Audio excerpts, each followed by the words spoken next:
Welcome to This Week in Palm Bay. I'm Rosie. And I'm Buzz. We begin with a remarkable housing highlight that positions Palm Bay in a class of its own across the entire state of Florida. The latest national real estate metrics have landed, and Palm Bay ranks 13th overall in the United States for home purchase affordability, scoring is 68.58. What makes this truly significant is that Palm Bay is the absolute only municipality in Florida to break into the national top 20. Even with the rising insurance premiums and property tax realities facing home buyers statewide, Palm Bay remains an entry-level stronghold. But as our housing market draws national attention, municipal operations are undergoing a massive transition, starting with school security. The City of Palm Bay's partnership with the Brevard County School Board to provide school resource officers is officially coming to an end. This concludes a multi-year budget dispute over underfunded SRO agreements. Historically, the city provided sworn officers, and the school board reimbursed a portion of their salaries. But the financial deficit grew unsustainable, with the city absorbing tens of thousands of dollars per officer while facing critical road patrol staffing shortages. The City Council voted 3-2 to reject the underfunded contracts, prioritizing Patrol Division recruitment. In response, Brevard County Sheriff Wayne Ivey stepped in, declaring that deputies will secure Heritage High, Bayside High, and Southwest Middle School starting July 1st using state safe school funding. Palm Bay Police will retain calls for service jurisdiction.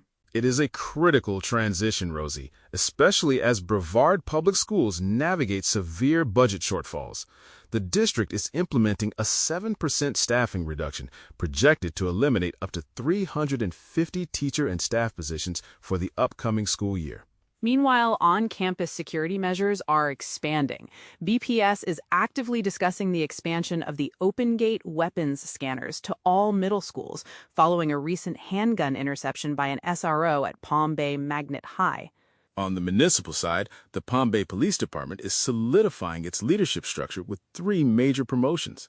Nicholas Shapansky has been promoted to Deputy Chief of Police after serving since 2009. Additionally, U.S. Air Force veteran Virginia Kilmer has been promoted to Commander of the Support Services Division, and SWAT Sniper Team Lead Anthony Farmer has been promoted to Lieutenant and Night Shift Watch Commander.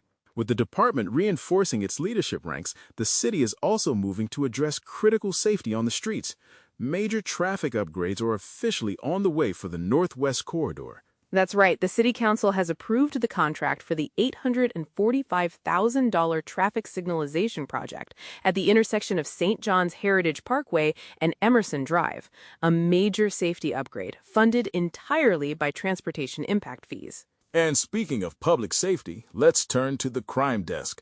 A swift arrest has been made in a worship center vandalism case.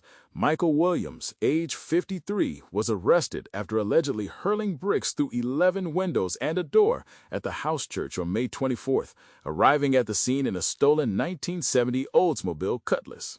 But the largest developing stories are in the civil courts, where the city and Palm Bay Police are facing 2 separate civil rights lawsuits alleging serious police misconduct, database misuse, and municipal liability. The first, filed in state court on May 28th before Judge Samuel Bookhart III, is Wright v. City of Palm Bay.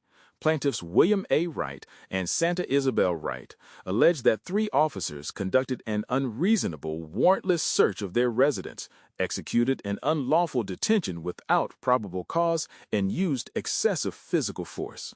This is an absolute political bombshell, Buzz. Co-plaintiff Santa Isabel Wright is a prominent local community leader and an active, announced candidate running for Palm Bay City Council Seat 5. And her direct opponent in the Seat 5 race is the incumbent, Deputy Mayor Mike Jaffe. This means she is actively suing the municipal administration she hopes to join, and her legal opponent is the head of the very city council she seeks to unseat. Adding to the drama, she successfully applied for indigent status in this lawsuit just days before the candidate qualifying window opens on June 8th. Under the Palm Bay Charter, candidates cannot qualify via petition. They must pay the qualifying fee exclusively using a check drawn from a designated campaign account. It creates an extraordinary financial and legal contrast for the voters. In federal court, another major civil rights case is advancing. In Henderson versus City of Palm Bay, Titusville police officer Kwanzaa Henderson alleges that former Palm Bay officer Christian Gabriel Lind illegally accessed his confidential records through the state David database without authorization, disclosing them to Henderson's employer for personal reasons to cause professional harm. Returns of service processed this week show both the city and Lind were served by the U.S. Marshal, establishing a formal response deadline of Friday, June 5th. Henderson's prior motion for an emergency temporary restraining order was denied due to an unexplained 2-year delay in filing and the redundancy of ordering evidence preservation when a legal duty to preserve already exists. We will track both cases closely as municipal responses are filed next week. Let's transition to the community roundup, starting with library events at the Port Malabar branch, overseen by head librarian Elena Barefoot. The library is hosting an introduction to Dungeons and Dragons on Wednesdays for ages 10+ and community support advocate hours with Dr. Lisa Montgomery on Tuesdays, June 2nd and 16th for housing and SNAP outreach.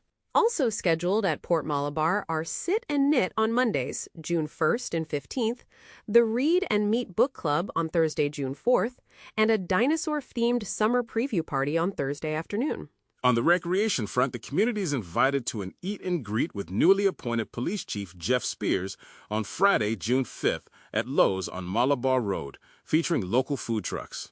Also on Friday evening, the Ted Whitlock Community Center is hosting an outreach open house to shape future recreation programs, while renovations at Driscoll Park are extended through June 30th. Don't forget the Turkey Creek Sanctuary Tours on Tuesday, June 2nd, and the start of summer hours at the Palm Bay Aquatic Center. It is a packed week ahead. That is This Week in Palm Bay. I'm Rosie. And I'm Buzz. We will see you next week.